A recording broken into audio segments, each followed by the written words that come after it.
여러분 우리 기독교의 최고의 명절인 부활주의를 저희들이 맞이하고 보냈습니다.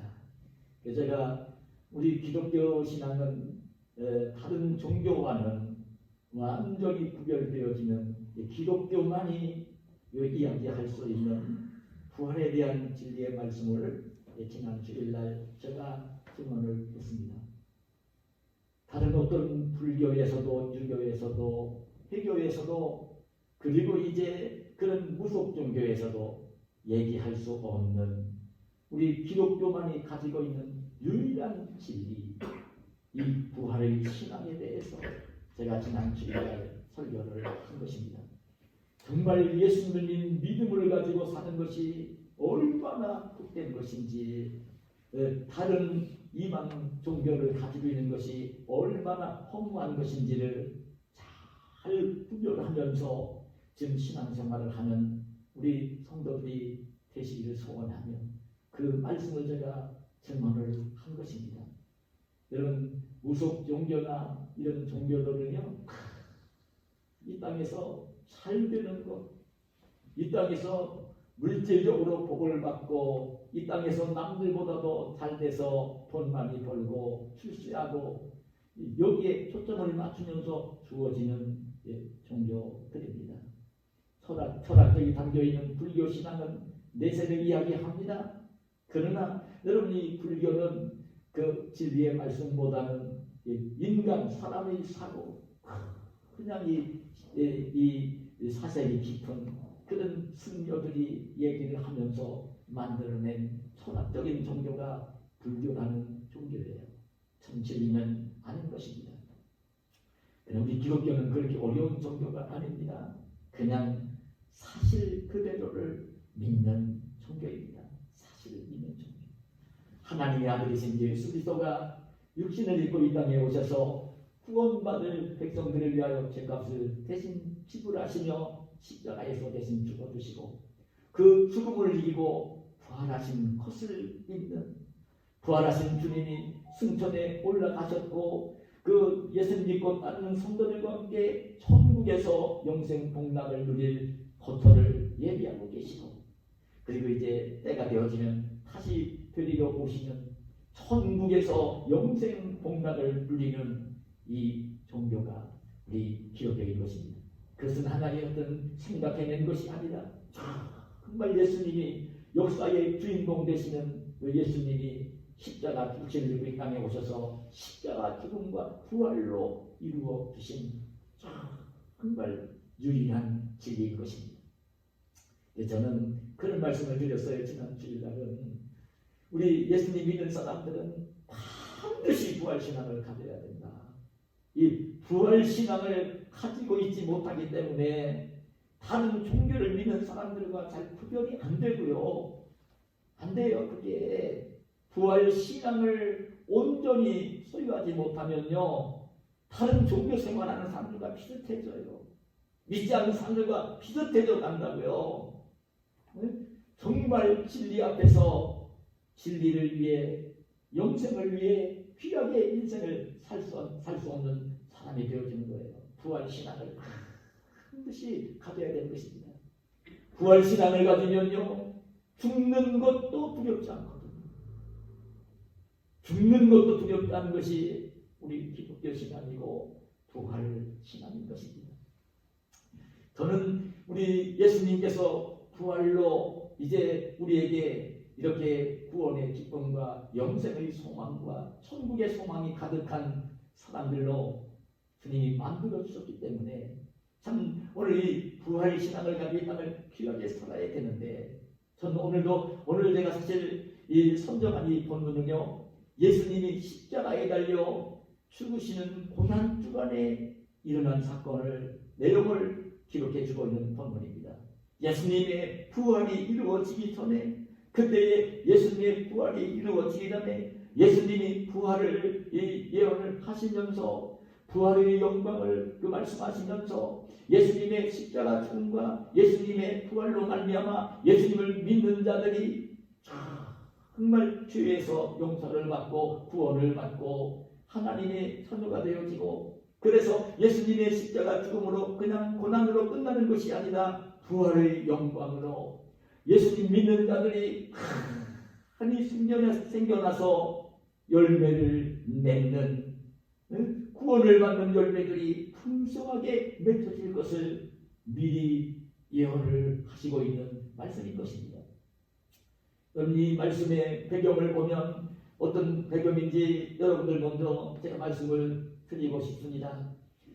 이 말씀은요, 예수님이 고난 주간에 정말 예루살렘 성에 이렇게 들어가셨을 때에 어떤 그 상황이 벌어졌느냐면요, 많은 사람들이 그 6월절 명절을 맞이해서 그 예루살렘 성에 모인 수많은 무리들이 예수님이 하나님의 아들이실 것이라는 이런 그 생각이 들고 믿음이 생겨나게 되어져서 예수님을 하나님의 아들로 주목하게 되어질 때에, 그때 오히려 그 예수님의 인기가 높아져 갔을 때에 예수님을 시기하고 질투하는 대제사장, 장로, 서기관들이 미워하면서 죽이려고 하는 음모를 꾸밀 때에, 바로 그때에 오늘 예수님이 이 말씀을 주시고 있는 말씀인 것입니다.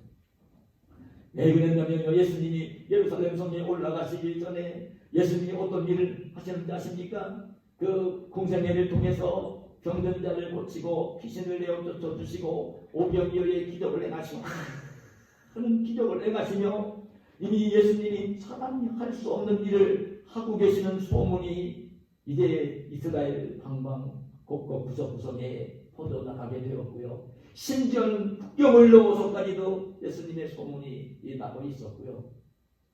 그런 가운데 예수님이 이 공생의 마지막에 어떤 일을 하셨냐면, 사실 예수님의 공생의 가운데 보면 죽은 자를 세 사람 살리셨는데 마지막으로 살린 사람이 누구냐면 베다니 마을에서 예수님을 잘 공부했던 그 나사로 가정, 그 마리아 마르다 가정, 그 가정에 나사로가 병들어 죽었고, 그리고 난 뒤에 나사로가 무덤에 묻혀서 썩은 냄새가 나는 나흘이 지나고 난 뒤에 죽은 걸 확인하고 베다니 마을로 찾아가서 나사로가 묻혀있는 무덤으로 가셔서 죽은 지 나흘이나 지난 이 썩은 냄새가 나는 나사로를 살려내셨습니다. 여러분, 그 광경이 어떤 모습이었겠습니까? 그 죽어서 그냥 이렇게 누워있던 것도 아니고 이미 나흘이 지났고 무덤 속에 장사를 지냈고 썩은 냄새가 나고 이미 아리마대 요셉이 정말 세마포로 동이고 향품을 발라서 그 유대인 장례법도 우리나라랑 비슷해서 온몸을 꽁꽁꽁 묶어서 흔들리지 않도록 해서 장례를 치르는데, 그렇게 죽었던 이 나사로를 무덤에서 예수님이 살려 살아나셨던 것입니다. 그 나사로를 예수님이 살려내신 것입니다. 그러니까 어떤 환경이 벌어졌겠어요? 그 예수님의 그 형제들과 친척들과 마을 사람들이 그 나사로의 무덤으로 다 쫓아갔기 때문에 왔거든요. 동네 사람들이 난리가 날 수밖에 없었던 것이죠. 그리고 더군다나 살아난 나사로가 마을을 휘젓고 다니며 활동을 하고 있었고요. 뭐 나사로가 이야기 안 해도 그 아는 사람들은 다 나사로를 죽은 지 나흘 지났는데 예수님이 살려주셨다는 이야기를 동네 사람들이 다 이구동성으로 하고 있었고, 예루살렘 성으로 올라갔을 때에 그 베드로가 베다니 마을에 나사로가 죽었던 것을 살아난 것을 목격을 한 그 사람들이 베드로 다시 살아났다고, 베드로 다시 자기 자신이 죽었던 사람이 살아나서 성례를 오가면서 만나는 사람들에게 예수님이 나를 살리셨다고 이야기를 한 것입니다. 어떤 상황이 벌어졌겠습니까? 그게 이제 누가 보아도 예수님은 정말 그 당시에 세상의 최고 권력자인 대제사장과도 비교할 수 없는 하나님의 아들로 여겨지는 그런 이제 귀한 그 상황이 벌어진 것이고요. 그 시기하고 질투하는 대제사장, 장로, 서기관들은 죽이려고 하고 있고요. 근데 예수님만 죽이려고 하는 게 아니라 죽었다 나흘 만에 살아난 나사로 때문에 예수님을 사람들이 더 믿고 있으니까요. 나사로까지 죽이려고 하는 상황이 전개되어져 있었던 것입니다. 그때는 이 고난주간은요 바로 6월절 명절을 앞두고 하나님을 경외하는 백성들이 어디에 살고 있든지 예루살렘 성으로 올라와 성전에 올라가서 명절을 지켜야 되는 명절이었거든요. 근데 그 중에는요 오히려 이방 나라의 이방 지역에 살고 있으면서 유대인들에게 복음을 듣고 하나님을 경외하는 이방인들 헬라인들도 있었는데, 헬라인들이 국경을 넘어 지금 6월절 명절을 지키러 올라왔다가 그 소문을 듣게 되었을 때에 오늘 본문에 보면 헬라인 몇 명이 정말 그 나사로를 죽었는데 무덤 속에서 살려내신 분이라고, 그 전에 이제 자기들이 살고 있는 지역에서 예수님의 소문을 들었던 것들 이상으로 그 예루살렘 성에 와서 보니까 그런 소문이 퍼지고 있는 것을 들었을 때에 이 이방인 헬라인 몇 사람이 예수님을 꼭 만나고 싶었던 것입니다. 예수님을 만나서 이야기를 나누고 싶었던 것입니다. 여러분, 저와 여러분 같은 그런 마음이 안 들겠습니까? 그런데 이 헬라인들은 예수님을 아는 사이가 아닙니다. 이미 그렇게 찾아온 소문이 난 예수님을 만나서 이야기를 나눌 만한 관계가 아닙니다. 만나고 싶고 이야기를 나누고 싶어도 할 대상이 못 됩니다. 여러분들이 지금 이제 우리나라의 문재인 대통령 당선인 윤석열 당선인을 만나고 싶다고 해서 찾아가서 만나라고 해서 만나주는 것도 아니고요. 그 사람과 대화를 나누고 싶어도 대화를 나누어주는 게 아닙니다. 여러분, 윤명사가 되어지면요 만나고 싶어도 만날 수가 없고요. 얘기를 나누고 싶어도 얘기를 나눌 수 있는 대상이 못 됩니다. 그러니까 이 헬라인들이 자기들은 할 수 없을 것 같으니까 평소에 친분이 있던 제자인 빌립을 찾아와서 그 이야기를 했습니다. 우리가 예수님을 꼭 한번 만나고 싶다. 그리고 얘기를 좀 나누고 싶다.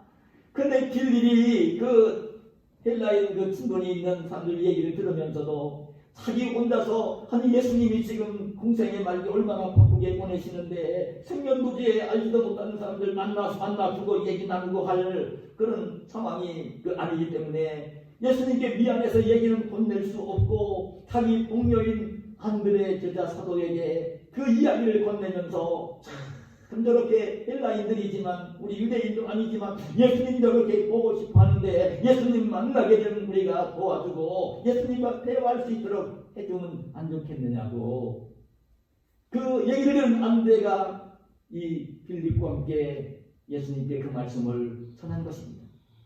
그 말씀을 들었을 때에 예수님이 하시는 말씀입니다. 그 말씀을 들었을 때 예수님이 뭐라고 말씀을 하십니까? 오늘 본문 23절에 보면 인자가 영광을 얻을 때가 왔도다 이런 말씀을 하세요. 여기 인자는 예수님이 자기 자신을 가리키는 말입니다. 예수님이 이제 내가 영광을 얻을 때가 왔다 말씀을 하시는 거예요. 그러면 이 말씀을 제가 묵상을 하면서 먼저 떠오르는 것이 무엇이냐면 예수님이 공생애를 사시면서 세상 사람들이 할 수 없는 하나님의 아들만이 할 수 있는 능력을 행하시고 기적을 행하실 때에 그때 사람들이 예수님을 주목을 하게 되어질 때에 그때에 예수님이 그 공생애를 보내시면서 보이신 반응이 무엇인지 아십니까? 내 때가 아직 이르지 아니했다. 예수님은 그렇게 말씀을 하십니다. 갈릴리 가나에서 물로 포도주를 만드시는 기적을 행하실 때에 자기에게 부탁을 하는 그 성모 마리아에게도 아직 내 때가 이르지 아니했습니다. 그렇게 얘기하는 그 예수님의 모습을 볼 수가 있고요. 오병이어의 기적을 행하시고 그냥 군들인 그 군중들 그 장정만도 5,000명을 그 오병이어 기적을 일으켜 그 먹이시고 난 뒤에 사람들이 예수님을 억지로 잡아 임금을 삼으려고 막 따라올 때에 그때에도 예수님을 말씀하시니 아직 내 때가 이르지 아니했다고 말씀을 하세요. 근데 오늘 본문에 와서는 그 상황이 되었을 때에 모든 사람들이 예수님을 이제 하나님의 아들 메시아로 그 주목을 할 때에 이 헬라인들이 와서 자기를 만나고 싶어하고 이야기를 나누고 싶어한다는 이야기를 들으면서 지금 십자가를 목전에 두신 예수님께서 이 말씀을 하신 것입니다. 인자가 영광을 얻을 때가 왔도다. 예수님이 영광을 얻을 때가 왔다고 말씀을 하신 것입니다. 지금까지 하신 모습과는 전혀 다른 말씀을 하신 것입니다. 그런데 이 말씀을 하시면서 먼저 하신 말씀이 오늘 제가 읽어드린 24절 말씀입니다. 내가 진실로 진실로 너희에게 이르노니 한 알의 밀이 땅에 떨어져 죽지 아니하면 한 알 그대로 있고 죽으면 많은 열매를 맺느니라. 이 말씀을 그때 하신 것입니다. 한 알의 밀이 땅에 떨어져 죽지 아니하면 한 알로 그냥 그대로 있고 죽으면 많은 열매를 맺는다고 하신 것입니다. 이 말씀의 의미가 무엇이겠습니까? 지금 예수님이 지금 한 알의 밀이신데 한 알의 밀인 예수님이 땅에 떨어져 이제 죽으면서 많은 열매를 맺을 것이라는 말씀을 주님이 하시는 것입니다.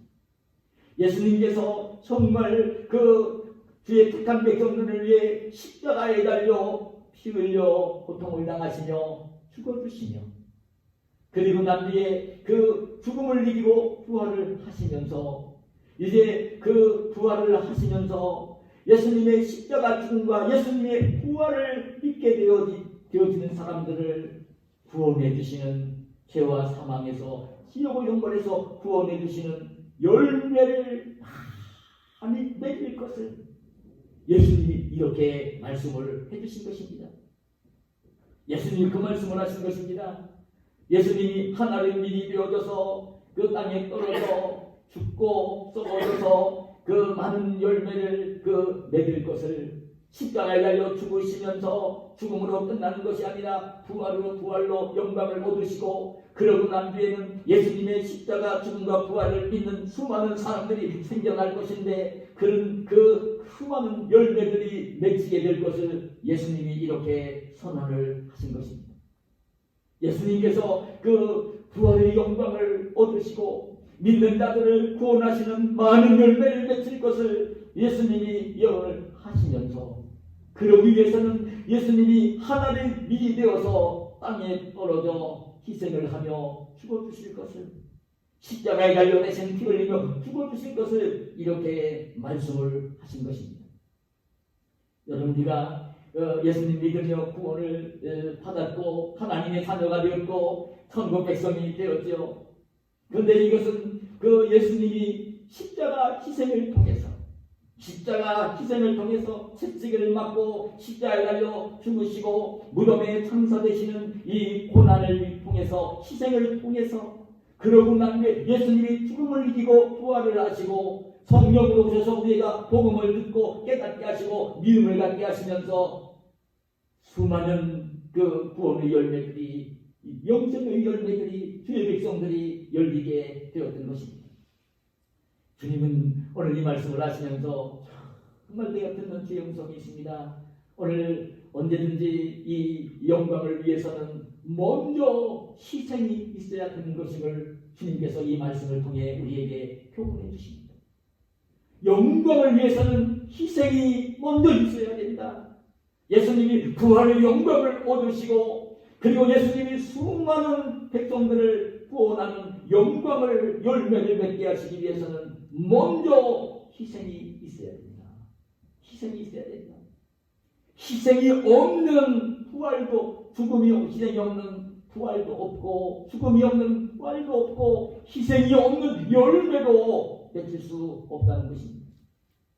예수님의 이 십자가 죽음만이 부활의 영광을 가져왔고요. 우리들이 그 구원받고 영생을 얻는 이 열매를 맺도록 하나님이 해놓으신 것입니다. 저는 이 인생을 살면서 이제 나이가 60대 후반이면서도 듣는 주의 음성이 그럴 것입니다. 이 땅에 사는 날 동안 여러분 영광의 자리는요 희생이 있을 때예요.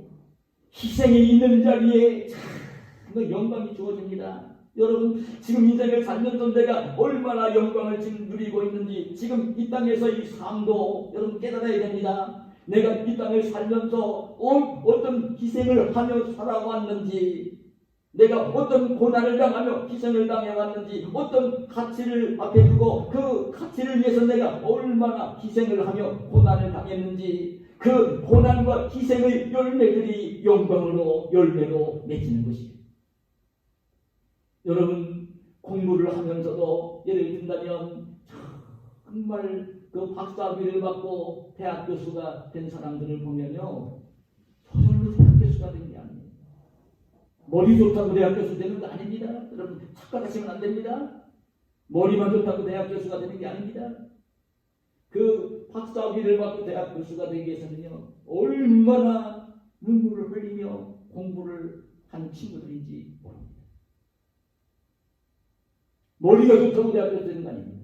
여러분 기업을 하는 기업가들이 참 돈 많은 그 기업 운영하는 기업가들이요, 저절로 기업가가 되어지고 돈 많이 번 부자가 된 것이 아닙니다.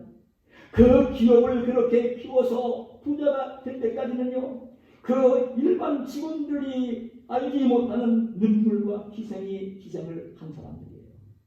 그럴 때에 참 그렇게 기업을 일으킨 기업가가 되어지고 부자가 되는 것입니다. 저는요, 이번에 대통령으로 당선된 윤석열 그 대통령 당선인을 보면 여러분들 다 뉴스를 통해 들었을 것입니다. 그분이 사법고시를 구수를 냈다는 거예요. 8번 떨어지고 9번째 되었다는 거예요. 여러분 그 쉬운 걸로 여겨집니까? 나는 그게 참 가치가 있다고 여겨집니다.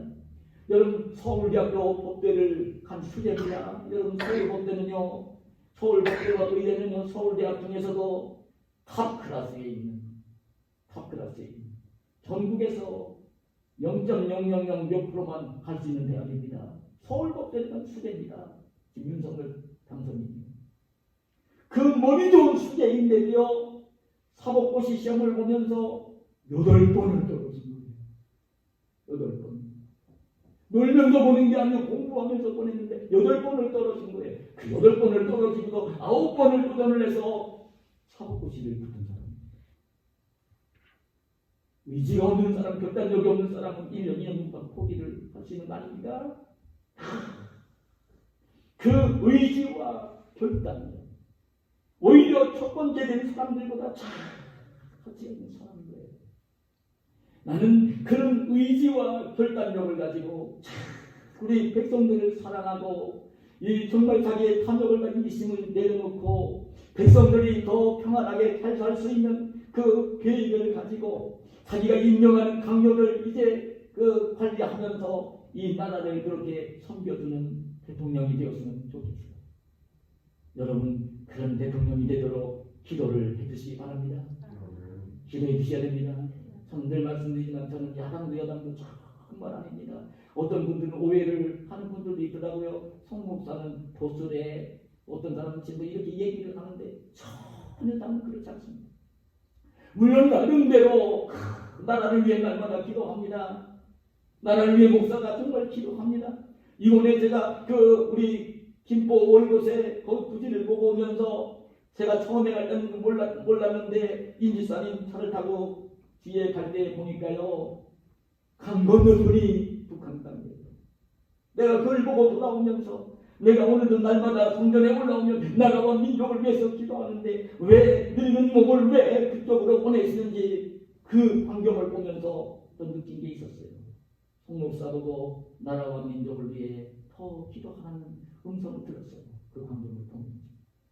여러분, 나는 우리 대통령이 정말 자기 가정, 자기 욕심, 자기 친한 사람들, 이것들만 잘되게 하려고 하는 게 아니라 공의롭게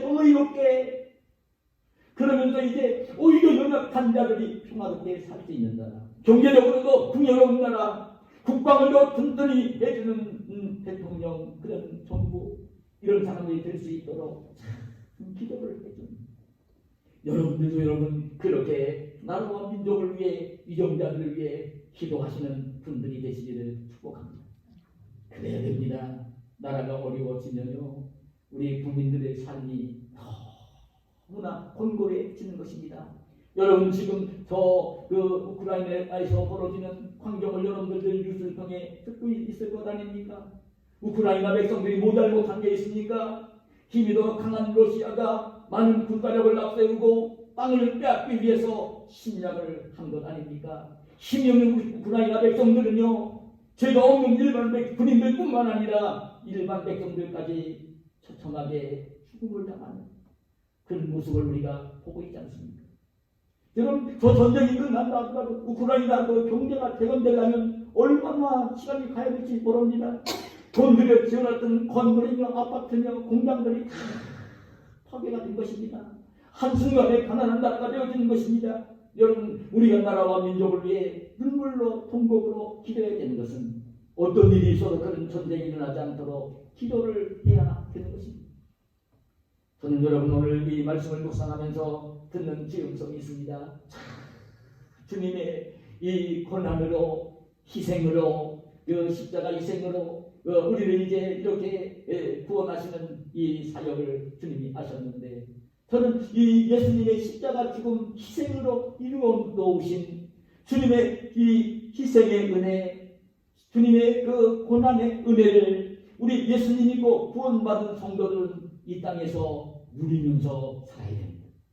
하나님 나라 천국에도 가겠지요. 천국을 갈 거예요. 그러나 천국에 가는 것이 전부가 아니라 예수님의 십자가 희생으로 고난으로 이루어 주신 은혜, 이 은혜를 이 땅에 사는 날 동안도 누리면서 살아야 하는 것입니다. 예수님이 십자가 희생으로 이루어 주신 것이 무엇입니까? 죄에서 용서를 해주신 것입니다. 이제 영생을 얻게 해주신 것입니다. 천국의 소망을 갖게 해주신 것입니다. 이걸 누리며 살아야 되는 것입니다. 우리 예수님 믿는 성도들은 이제 예수님 믿는 것 때문에 나 죽으면 천국 갈 거야. 물론 천국 갈 것이에요. 그 신앙만을 가지고 사는 것이 아니라 예수님이 그 십자가 사랑으로 희생으로 이루어 놓으신 그 은혜를 이 땅에서도 풍성하게 누리며 살아야 되는 거예요. 아, 예수님이 내가 지은 죄를 다 짊어지고 저 십자가에서 달려 죽어주셨구나. 내 죄를 다 씻어주셨구나. 내 어른들을 하나도 남김없이 예수님의 목숨값으로 지불하시며 씻어주셨구나. 죄에서 용서를 받은 기쁨을 누려주라는 사람이 되어야 되고 예수님을 믿음으로 말미암아 나에게 구원이 이루어졌고 영생을 소유했고 천국 백성이 되어진 것을 정말 마음 중심으로 깨달으며 정말 영생을 소유한 하나님의 자녀인 것을 깊게 깨달으며 그 깨달으면서 죽음도 두렵지 아니하고 지옥의 영물도 두렵지 아니한 이 평강을 기쁨을 누리면서 이 땅을 살아야 하는 것입니다. 주님이 이루어 주신 이 은혜 이거를 그냥 간접적으로 이론적으로만 알고 있지 말고 주님이 이루어 주신 은혜를 이 땅에 사는 날 동안도 누리며 살아야 한다는 것입니다. 근데 많은 교인들이요 이 은혜를 누리지 못하며 삽니다.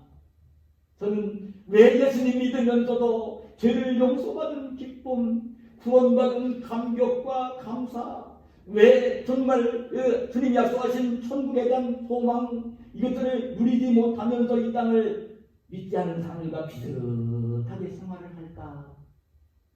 저는 제가 이번에 말씀을 묵상하며 들은 가장 중요한 하나님의 음성이 있습니다. 주님이 산상보험 가운데 마태복음 6장 14절 15절에 이렇게 말씀을 했어요. 너희가 사람의 잘못을 용서하면 너희 하늘 아버지께서도 너희 잘못을 용서하시려니와 너희가 사람의 잘못을 용서하지 아니하면 너희 아버지께서도 너희 잘못을 용서하지 아니하시리라. 왜 예수님을 믿으면서 참 예수님이 내 죄값을 다 짊어지셨잖아요. 다 짊어지셨잖아요. 이미 죄를 다 용서받고 있잖아요.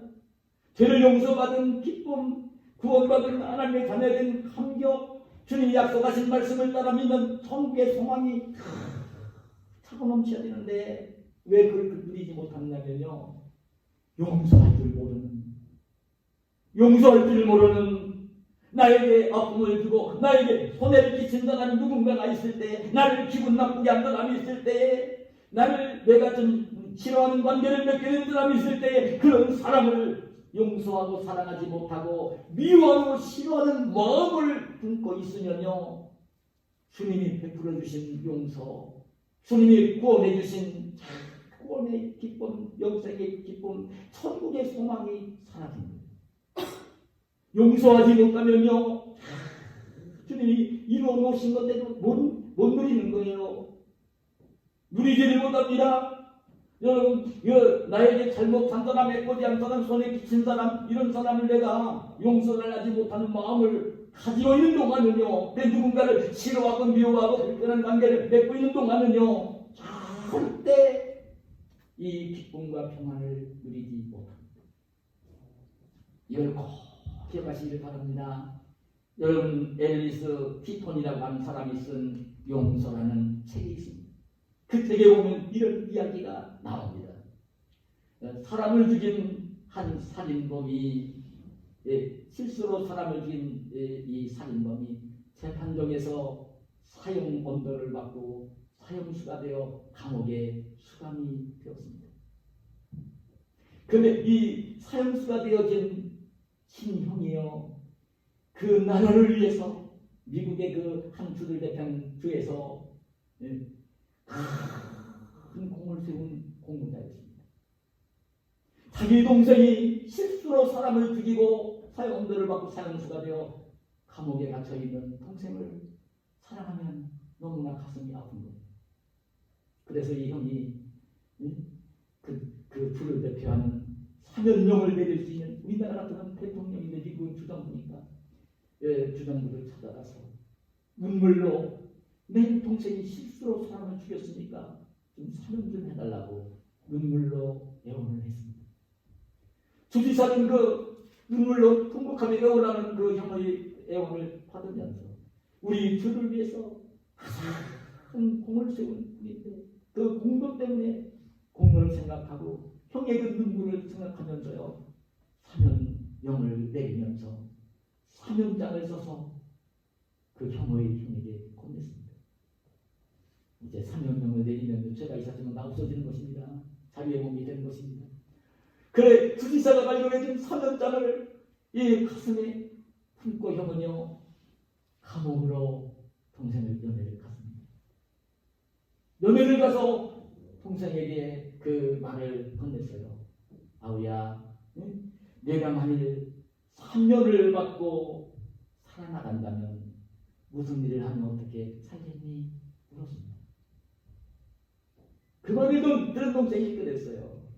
내가 사람을 죽인 살인범이고 법정에서 사형수로 이미 판결이 난 사람인데 내가 어떻게 사면을 받고 나가냐고. 그럴 리가 있겠냐고. 그럴 수 없을 거야. 그러면서 뭐라고 얘기했냐면, 혹시나 내가 사면령을 받고 이 감옥에서 나가게 되어지면 법정에서 내가 실수로 죽였는데, 실수로 죽인 건 죽인 거잖아요. 사형언도를 내린 판사를 내가 반드시 죽일 거고, 법정에 서서 내가 살인자라고 증인에 섰던 사람을 총으로 쏴 죽일 거야. 그 얘기를 합니다. 동생이 하는 그 말을 들으면 사면장을 가슴에 안주머니에 넣고 이제 건네려고 했었는데, 동생의 그 말을 들으면서는요, 사면장을 건넬 수가 없었습니다. 쓸쓸한 마음으로 이 형은요, 돌아볼 수밖에 없었어요. 여러분 아셔야 됩니다. 우리 예수님 믿는 사람들 모든 죄를 예수님이 십자가에서 지불하시며 우리를 속량해 주신 대상입니다. 죄를 다 용서받은 사람입니다. 죄에서 용서받은 기쁨을 누리며 살아야 됩니다. 여러분, 사망에서도 자유를 누리며 살아야 됩니다. 영생을 얻었고 천국의 소망을 가지고 이 땅을 살아야 됩니다. 행복하게 살아야 됩니다.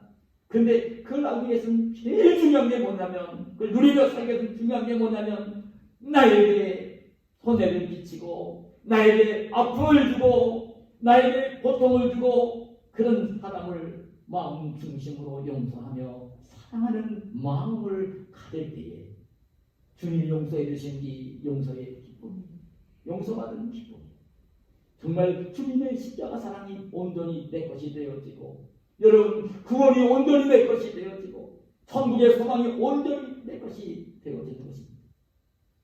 오늘 저와 여러분 이 땅을 살면서 정말 주님께서 베풀어 주신 십자가 사랑과 이 성령의 은혜를 풍성하게 누리며 살 수 있는 저와 여러분이 되시기를 축복합니다. 한 가지만 더 말씀을 좀 드린다면, 여러분 정말 우리 예수님 믿는 사람들은 그렇게 또 살아야기도 해야 되지만, 예수님 믿는 사람들도 그 예수님이 희생으로 부활의 영광을 누리고 그리고 난 뒤에 많은 열매를 맺게 하신 것처럼, 우리 예수님 믿는 사람들도 참 영광을 누리고 많은 열매를 맺으며 살아야 되는 게 우리 그리스도입니다. 예수님의 성품을 닮아서 예수님이 십자가 희생으로 그 부활을 하시고 십자가 희생으로 우리를 구원해 주시고 열매를 맺게 하신 것처럼, 우리 예수님 믿는 사람들은요 이 땅을 살면서 반드시 그 영광을 얻을 수 있어야 되고, 그리고 이제 많은 선한 열매를 맺어야 되는 사람들이 우리 그리스도입니다. 주님이 그걸 원하십니다. 주님이 그걸 원하십니다. 그래 오늘 25절 26절에 이런 말씀을 하시는 것입니다. 자기 생명을 사랑하는 자는 잃어버릴 것이요 이 세상에서 자기의 생명을 미워하는 자는 영생하도록 보존하리라. 사람이 나를 섬기려면 나를 따르라. 나 있는 곳에 나를 섬기는 자도 거기 있으리니 사람이 나를 섬기면 내 아버지께서 그를 귀히 여기시리라. 무슨 말씀입니까? 자기 생명을 영원히 보존하는 자가 되기를 원하시고, 하나님 아버지께서 귀히 여기시는 자가 되기를 원하시는 것입니다. 하나님께서도 많은 삶을 가운데 가장 귀하게 여기시는 자가 되기를 원하시는 것입니다. 자기 생명을 영원히 보존하는 자가 되기를 원하시는 것입니다. 근데 그러기 위해서는 어떻게 해야 된다고 말씀을 하시냐면, 예수님을 믿고 따르는 자가 되어야 된다고 하시고, 자기 생명을 미워하는 자가 되어야 한다고 말씀을 하십니다. 무슨 말씀입니까? 예수님을 믿고 따르는 자가 될 때는요 자기 희생이 있어야 되는 것입니다. 예수님의 성품을 닮아서 자기 희생을 할 줄 아는 사람이 되어야 하는 것입니다. 자기 희생이 있을 때에 나중에 영광이 드러나고, 자기 희생이 있을 때에 착한 열매들이 아름답게 맺혀지는 것입니다. 저는요 그렇게 생각합니다. 여러분 오늘 가정 속에서도 가족들이 함께 모여 살고 있지만, 가족들이 평안하고 행복하게 살기 위해서는요 정말 가장이라면 희생을 해야 됩니다. 가장은 희생을 해야 됩니다. 교회 속에서도요 목사가 되어지고, 저도 교회 귀한 일꾼이다 누가 보더라도 참 귀한 일꾼이다, 이런 귀한 일꾼이 되어질 때는요, 직장에 출근해서도 일하는 메리트가 있는데 내 직장을 복되게 만들기 위해서는 직장에 한 직장인으로 있을 때에도 중요한 게 뭐냐면, 그 자리에서 가정이면 가정에서, 교회면 교회에서, 직장이면 직장에서 자기를 희생할 줄 아는 사람이 되어야 하는 것입니다. 나라를 교영하는 위정자가 되어지면 자기를 희생할 줄 알아야 되는 것입니다. 누구든지 자기를 위한 이기심과 관용을 가지고 있습니다. 인격이 낮아질수록 더 이기적이고 관용적입니다. 인격이 모자랄수록 어려갈수록 이기적이고 관용적입니다. 제가 늘 말씀드리지만 어린 아이들은 거의 다 이기적입니다. 신앙으로 어리면요 참 자기 중심적입니다. 희생을 할 줄을 모릅니다. 희생을 할 줄 모르는 가장이 있으면요 가정이 불행해집니다. 하나님의 교회 속에서 목사라든지 앞에서 일꾼들이 자기 희생을 하며 그 성도들을 사랑으로 편하게 섬기지 못하면요 참 교회가 불행해집니다. 성장하지 않습니다. 뭐든지 내 중심으로 뭔가가 되어야 되고, 그리고 내 뜻대로 돼야 되고, 나의 이익이 있어야 되고, 이런 마음을 가지고 가정이 가정 속에 있다든지, 교회 속에 그런 일꾼들이 그렇게 있다고 한다면요 교회는 절대, 가정은 평안할 수 없고 교회도 평안할 수 없는 거예요. 희생을 할 줄 알아야 되는 것입니다. 근데 여러분, 우리 그리스도인들이 참 희생한다고 얘기할 때는 저는 그런 말씀을 드리고 싶어요. 하나님 나라를 위해서는 복음을 전하는 희생, 복음을 전하는 희생이 우리 기독교인들에게는 있어야 돼요. 복음 전하면서 욕을 먹기도 하고 희생을 당합니다. 그 믿음이 어린 형제가 왔을 때에 따뜻한 마음을 늘 전달해 주면서 섬기면서 희생이 이루어지는, 만나면 내가 먼저 밥도 살 줄 알고, 내가 만나면 먼저 커피도 살 줄 알고, 내가 누구를 만나면 따뜻하게 뭔가를 준비해서 대접할 줄도 알고, 이 섬기는 자가 될 때에, 희생하며 섬기는 자가 될 때에 복이 있는 것입니다. 근데 희생으로 끝나지 않습니다. 영광이 드러나고 선한 열매들이 풍성하게 맺히는 것입니다. 현재 우리 지금 교회 이전을 앞두고도 이런 걸 기대한 거예요. 우리 성도들 많이 남지는 않았지만 우리 성도들이 이런 일꾼들이 되기를 바라는 소망, 열망으로 제가 기도를 합니다. 그런 향기가 나는, 희생으로 향기가 나는 일꾼들이 되기를 소망합니다. 누구를 만나든지 어린아이를 만나든지 대접하며 섬길 줄 알고, 연약한 자를 만날 때도 대접하며 섬길 줄 아는 이런 귀한 일꾼들이 되기를 원하는 거예요. 교회를 나고 다니면서 내가 무슨 교회 때문에 이익을 볼 수 있을까? 응? 내가 수학을 얻을까? 이런 마음을 가지고 교회를 다녀도 안 되고요. 그런 마음을 가지고 가정에서 있어도 안 됩니다. 언제든지 먼저 희생하고 섬길 줄 아는 그 자세를 가져요. 눈물겨운 이야기는 제가 종종 말씀드리면서 말씀을 맺겠습니다. 1956년도에 미국의 짐 엘리엇이라는 대학을 졸업한, 수계로 공부를 졸업한 짐 엘리엇이 그 남아메리카 에콰도르에 그 복음을 전하러 갔습니다. 함께 동료들 몇 명과 함께 그 아우카족 인디언들에게 복음을 전하러 갔습니다. 그 아우카족이 살고 있는 곳에 경비행기를 타고 내렸을 때에 아우카 인디언들은요, 자기를 해롭게 해치기 위해서 온 것으로 생각을 하고요, 죽창으로 짐 엘리엇과 동료 일행을 찔러 죽였습니다. 죽음을 당했습니다. 복음을 전하러 갔다가 복음도 전하지 못하고 거기서 죽었습니다. 명문대학에서 장학생으로 공부를 했던 수대였습니다. 짐 엘리엇입니다. 기가 막힌 상황이 벌어졌습니다. 근데 놀라운 역사는 그 뒤에 이루어집니다. 짐 엘리엇이 아내였던 엘리자벳 엘리엇이 자기도 공부를 한 사람인데 그 인디언 무덤에 가서 복음을 전하기 위해서는요, 간호사가 되면 좋겠다는 생각이 들어서 1년 동안 간호사 공부를 다시 합니다. 간호사가 되어서 자기 남편을 살해한 에콰도르 아우카족에 살고 있는 곳으로 선교를 갑니다. 거기서 선교를 합니다. 눈물겹게 희생을 하며 선교를 합니다.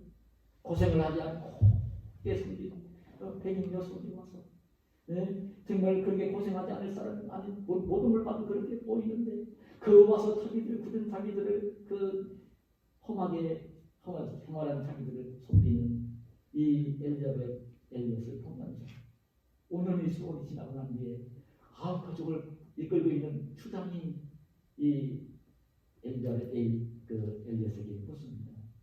당신은 너무나 예쁘게 생겼고 착하고 심정도 착하고 이 낮은 지역에 와서 우리 인디언 민족이 살고 있는 데 와서 고생을 하며 살 사람이 아닌 것 같은데 어떻게 와서 5년 동안 몇 년 동안이나 그렇게 우리를 수발을 들며 섬기느냐고, 어떻게 그렇게 할 수 있느냐고 물었습니다. 그때 이 엘리자베스 엘리엇은 그렇게 추장에게 말을 합니다. 예, 저는 여러분들이 5년 전에 그 죽창으로 찔러 죽인 그 남자의 아내입니다. 하나님이 여러분들을 사랑하라고 하셨어요.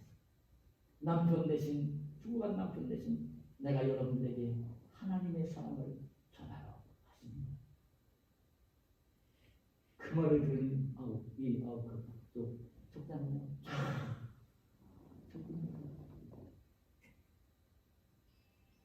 그 사실 부족들이 발견되었을 때 이 아홉 가족들은 하나님 앞에 예수님 믿음으로 돌아왔던 것입니다. 그리고 남편을 찔러 죽였던 청년은요, 아홉 가족을 섬기는 뒤에 목사가 되었습니다. 말씀을 맺겠습니다. 오늘 예수님 믿는 사람들은 아셔야 됩니다. 아셔야 됩니다. 예수님이 십자가 사랑과 희생으로 이루어 주신 예수님의 사랑과 희생을 이제 천국만 가는 게 아니라 이 땅에 살 동안도 누리며 살아야 하는 것입니다. 누리며 사는 저와 여러분이 되시기를 축복합니다. 그리고 하늘나라에서 상 받겠지만 이 땅에서도 하나님의 영광을 높이고 영광을 누리는 여러분 가정 속에서도 가장이 되어지고 그 주동적이 되어지면 그 가족들에게 영광을 얻게 하고 존경을 받는 교회 속에서도 정말 그 영광을 누리며 존경을 받는 직장 속에서도 이 나라 속에서도 그런 하나님의 일꾼들이 되시기를 축복합니다. 주님은 그걸 원하십니다. 하나님 나라에서도 천국 복락을 누리고 영생 복락을 누리겠지만 이 땅에서 그런 사람들로 되시기를 원합니다. 주님이 십자가 부속과 부활로 이루어 주신 사랑과 희생 그 은혜를 누리며 살고 그러면서 이제 그 우리들도 이 땅에서 주님이 걸어가신 그 길처럼 전 희생으로 섬기면서 그 하나님의 영광을 높여드리고 내 자신도 참 존귀해지고 영광을 누리며 이 땅을 복되게 사는 저와 여러분이 되시기를 예수님의 이름으로 축복합니다. 하나님 감사합니다. 오늘 부활주일을 보내고 첫 번째 맞이한 주일인데 정말 주님이 십자가 죽음과 부활로 이루어 주신 이 십자가 사랑과 부활의 귀한 이 귀한 부활을 그냥 하나의 이론적으로 우리가 이제 그 머릿속으로 알고 있는 것이 아니라 주님이 이루어 놓으신 이 사랑과 은혜를 이 땅에서 풍성히 누리며 살 수 있는 복된 저희들이 되어지게 하시고 주님을 본받아 주님이 희생으로 그 아름다운 영광을 얻으시고 열매를 맺으신 것처럼 저희들도 살고 있는 가정에서 교회에서 직장에서 삶의 현장에서 먼저 희생을 하며 영광을 얻고 그리고 이제 많은 착한 열매를 맺는 복된 저희들의 생활이 되도록 축복해 주시옵소서. 예수님의 이름으로 기도하옵나이다. 아멘.